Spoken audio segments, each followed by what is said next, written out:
So the Supreme Court has affirmed President Tinubu's win in the last election. I'm sure by now you must have heard. Was anybody surprised? First of all, let me know if you're surprised in the comment section, because some of us are not surprised. I mean, I have never seen a sitting president that was told to live in Nigeria. Now, the court said that PDP and Labour Party did not provide enough evidence, and that some of the evidence were not registered, like the ones that they brought from abroad was not registered with the court in Nigeria. Also, they said that some of the evidence were not presented in the window that they were given. I don't remember if it was 21 days or 180 days. Now, on one side, you have Nigerians celebrating Tinubu's win. So it's a victory for all of us, a victory for Nigeria. And we celebrate Asiwaju Bola Ahmed Tinubu's victory today. And we know that on his mandate are we standing. Okay, but on the other side, you have people saying the election was rigged, the judiciary was partial, they were biased, and so on and so forth. Now, as for me, guys, I'm just confused, because what's the point of us spending 117 billion naira on so-called electronic transmission of votes, electronic transmission of results, which they told us at that time will prevent rigging? So we wouldn't have been in this position in the first place if that thing worked, because the court is now saying it's not a law to use the electronic transmission. I said, you see, that thing is really confusing me, because before the election they were calling it anti-hacking software, anti-rigging software. They told us that as we are voting like this, as we are pressing our hand, the number will be collating and visible for all to see. It will be showing on the screen. And we believed it, because we are seeing people doing it in Kenya, they are doing it in Kenya, they are doing it in America. We believed it. So was it all a lie? Loriro? So does that mean we'll get our money back? Or that's the end of 117 billion naira? I just want to know, maybe somebody can explain to me the peripheral level of this equation, because that is a lot of money. 117 billion naira, not million, billion naira. Because if they should refund that money now, Amonta Levy say, you know, we can use it to fix roads, to build hospitals. It may look like I'm joking, but guys, that's the end of 117 billion naira. Don't you think somebody should be fired? Also, are we now going to continue using this electronic voting system that the court is saying we don't have to use and that was not effective in the last election? Or are we going back to paper collation? I just think that our voting system needs a complete makeover. We can't even start talking about Nigerians abroad being allowed to vote when we are yet to get the electronic voting right. You get what I'm saying? So if anybody out there can explain to those of us that are confused, I'm pretty sure I'm not the only one that is asking this question. What is the purpose of electronic voting that they hyped so much before the election? So let me know what you guys think about this verdict in the comment section. Anyway, so that's the only thing that confused me. I don't belong to either side, you know, the president side or the opposition side. Me, I watch everybody on my plasma TV, but that part just confused me. Meanwhile, this is the video of the president speaking after he was declared the legitimate winner. The judgment of the Supreme Court put a stop to shenanigans, put a stop to innuendos, put a stop to lies of trial in the media and public place. The court has demonstrated indivisible commitment to rule of law and humanity, and their commitment to do justice for all Nigerians. Congratulations to Mr. President. Freedom, freedom. We're watching you on Plasma TV. Hopefully his tenure will be better than Buhari's tenure, because things are really tough now, especially with the subsidy removal. The price of everything has gone up and Naira keeps falling. We need to even talk about that. It's now like 1,200 Naira to $1. That is so sad. Now, guys, the only thing that is paining me in this whole equation, the one thing that is paining me is the number of Nigerian prophets that said the outcome will be different than what we are seeing. You see, this is a public service announcement to my fathers and mothers in the Lord. Please, if you did not hear from God, stop confusing people. The day for swearing in Tinubu will come. While at that event, military men will come in and they will arrest Tinubu. Mark my words. The court will declare Obi as winner of the election. Did anybody ask you? I was just saying, stop confusing people. The Lord said that Peter Obi will win at the tribunal. Some of you are doubting. How will it happen? Peter Obi will be declared president by the court. You will see it. it will come to pass. No power on earth can stop this plan of God. My friend, get out. Get out of here. Not you, my father. In case you're watching, man of God. It's not, I was just, talking to Kanu. Let me know what you guys think in the comment section about the court judgment. Have you guys heard that oil thieves in Imo State, in Nigeria, now install CCTV cameras to monitor security forces? Crude oil thieves have resorted to a new tactic of installing closed-circuit television cameras on trees to evade security operatives. The CCTV cameras, as well as mortar launchers and defense systems, were said to have been mounted by the oil thieves in various locations around the Oguta Naval Base in Imo State as a plan to eliminate any potential danger to their illegal operations. I'm telling you, Nigerians, we are a very interesting set of people. We are very innovative, regardless of whatever we are doing, even when we are thieving, Now, it's very sad. I shouldn't be laughing, but the thieves are more sophisticated than the security forces. As in, they installed cameras so that they will know when security forces are approaching, so that they can pack up and leave before they get arrested. Wow! Now, I thought that our security men would say, despite that, we busted them, we made arrests. No, they just came and decided to announce that thieves have gotten sophisticated. This is our finest. I said, shoo. So you too, get creative, do something. Don't just tell us that they got away because they now have CCTV. I beg. I was like, I thought you guys have drones. I was confused. I was like, don't you guys have more resources, more manpower? I thought you have capable men and women. I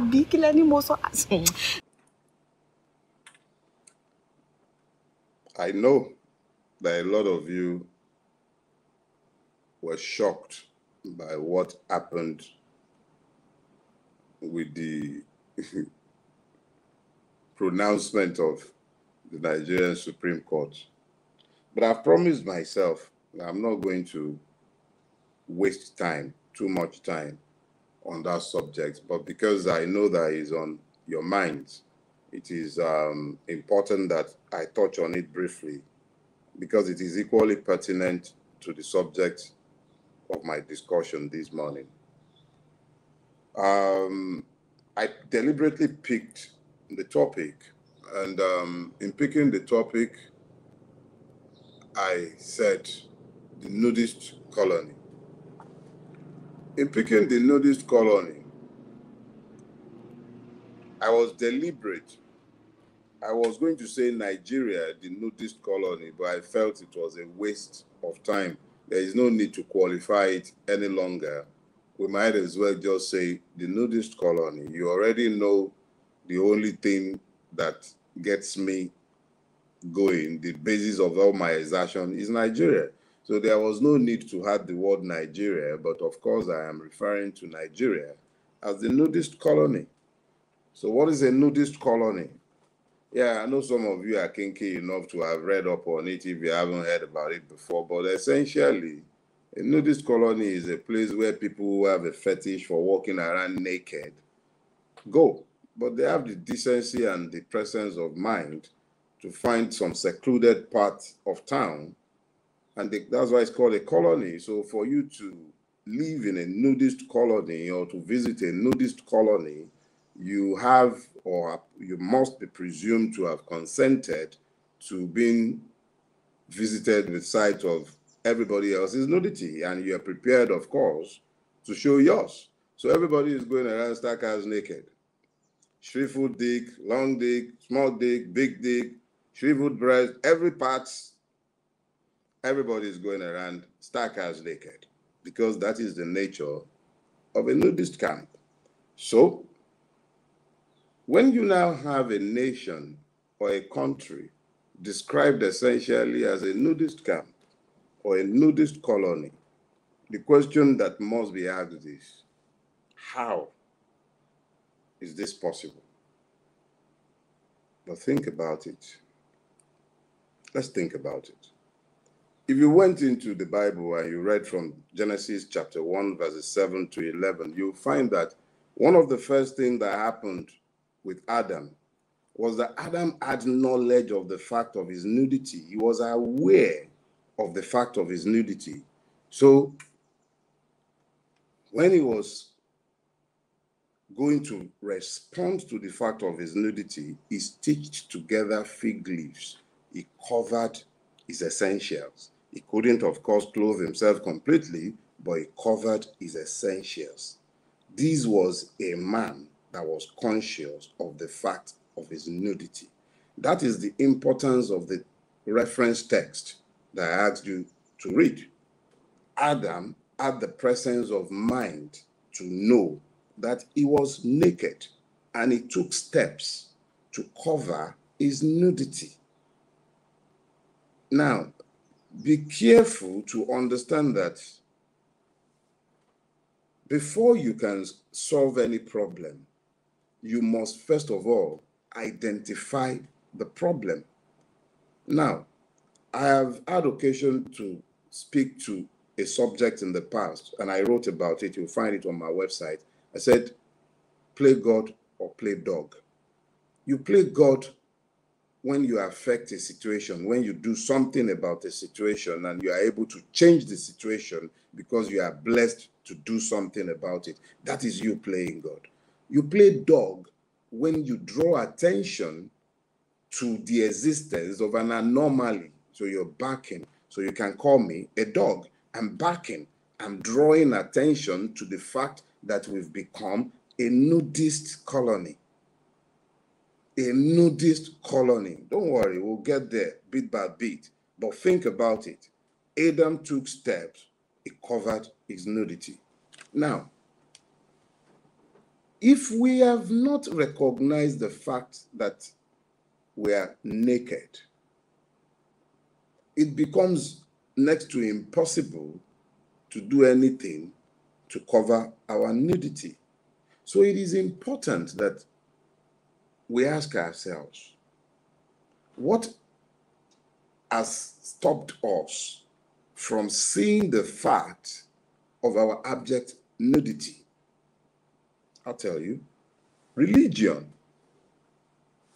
Religion. Because of religion, the other person, we see him first as a Muslim. We see him first as a Christian. We see the person first as Igbo. We see the person first as Fulani. We see the person first as Ijo.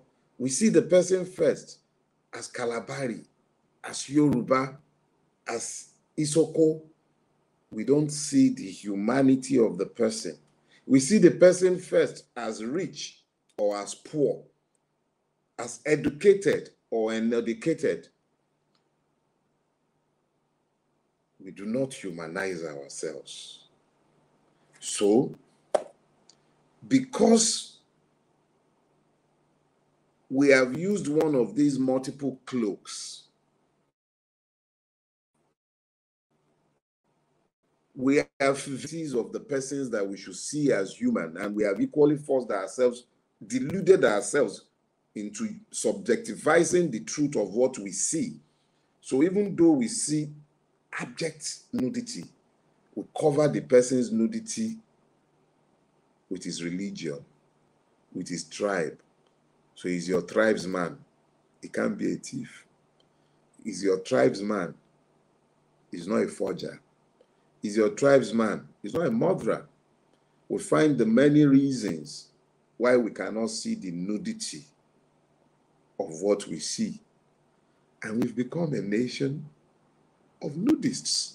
Because anybody who is not wearing the blinkers we're wearing can surely see the nudity that we are refusing to see. But I jump ahead myself. You remember Jesus Charlie, when some Islamist idiots, fundamentalists, went to town in France, and they were busy murdering French people. I believe, maybe, I can't remember the numbers now. But how can I remember? Because it was in that same week when we were busy Jesuing Charlie and mourning the death in Paris. Hundreds were being bombed to death in Baga. So we were Jesuing Charlie. But we could not find the outrage for the murders taking place in our own space on a daily basis. A Frenchman, a policeman, I believe it was a terrorist attack at a Carrefour supermarket somewhere outside Paris. He was killed in the course of duty. And the French president, the whole of Europe, the entire world's attention was focused on the tragic death of this solitary, singular French policeman. Our president, the entire Nigeria, literati, everybody. But that same week, multiple service men, Nigerian soldiers, were murdered by Boko Haram. Our president did not bat an eye, and he did not visit the cemetery. Why is this relevant? It is relevant because it says how we do not see ourselves. How we look at ourselves without seeing our own humanity, but we seem to have developed this ultra capacity to feel the humanities of other people. George Floyd, remember that black guy? The one that was killed, can't breathe. Millions of Nigerians can't breathe. The police is choking and shooting and killing every day. But our own humanity does not appear to matter now, does it? It doesn't. So, maybe it is time that we begin to look at something that we are refusing to see.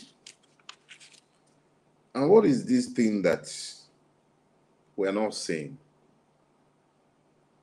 We appear to have evolved multiple standards for the measurement of sanity. Even words are taking on new meanings in our space. Of course, bogus, for instance, which should mean false, has come to Nigeria to become big. Democracy has come to Nigeria to find new meaning. But what does the world see when they look at us? Since we cannot appear, we do not appear capable of seeing our abject nudity. The world sees a foolish people. They see us in our complete nudity. We're incapable of fooling them. You remember how it is that you find it very difficult to tell Chinese people apart. Some of you even have difficulties telling Oyibos apart when they're packed together. Remember that? If you also won't be honest with yourself, a lot of you still can't tell a lot of Chinese people apart even when they're stood side by side. In reality, that is exactly how we are to the rest of the world. They can't tell us apart. They don't know the Yoruba man. They have no knowledge of the Igbo man. They don't know the Fulani man, at least not until you begin to talk about those who use us against ourselves. All they see are foolish people. They just see foolish people. You might speak to them about, the Igbo people are very cunning people. Yes, they are the ones spoiling my country. Oh, the Fulani people, don't mind those ones. They are all of them are headsmen and terrorists. And the Hausa, say one thing. Everything you say about one, you're saying about all, because they can't tell the difference between you. So,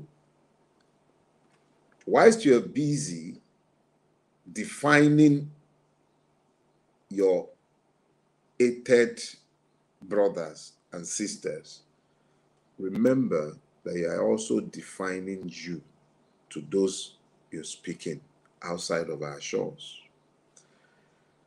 They do not define us by any of our contrived differences. I'll share an experience. I was in Dubai, and that's one of the reasons why I do not particularly like visiting that country, and it's why I've not been there in almost over 10 years. I believe the last time I was there would be 2008 or something along those lines. But here is the key thing. I came out of an elevator at the mall, and this Arab youth, an Emirati, looked at me. I was with my wife, came out of the elevator. They were going to come in, and he pointed at me and he was shouting, "Kafri, Kafri, Kafri." If you know the true meaning of the word Kafri and its root, you would understand that it simply means a slave. So for the Arab, even though you travel every day to Mecca and Medina, wherever you care to go in the Arab world, outside of the pretense of religiosity, you're just another Kafri. Knock your head 20 times on the floor in front of him. That's all you are. Your religion is between you and your God. He not send you. The same for you Christians. You go up and down the place, you define everybody else by your faith, and then you talk down and you define everybody else in that way. They don't remember your faith. They were the ones who brought the damn Christianity into our shores. So when you start defining yourself by what they brought to you, that they live by the precepts, but you are not living by the precepts, even though you are mounting the protestations, they see you for what you are, a bunch of foolish hypocrites, religious bigots. They can't even begin to understand how religion captured your minds to the point that you kill yourselves. So all that bit about you defining Mr. B, Mr. A, Mr. D, and all that one based on their religion, based on their ethnicity, you're just defining you as far as they're concerned. They see you for who you are. They see all of us for who we are. They see us, particularly we Nigerians, because we are the most proliferate when it comes to traveling. We are very, very prolific. We're just like water hyacinths. Everywhere. We go everywhere, and we're everywhere. If you like, say it's the Igbo man. If you like, say it's the Yoruba man. I know Fulani rarely ever settle outside Nigeria, but I assure you, we define who we are to the whole world. They don't separate us. Oh, Nigerians are drug pushers. It's all of us. Nigerians are certificate forgers. It is all of us. They see all of us. All of us. That's what they see. Nigerians are drug pushers, terrorists. They see all of us. All of us. So let's be clear about something. Our rulers, the ruiners of Nigeria,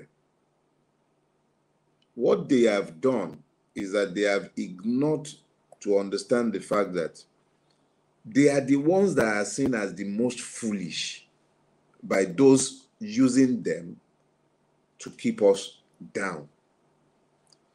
They make the money, they take it abroad into foreign coffers. They take their children, they take them abroad to foreign lands.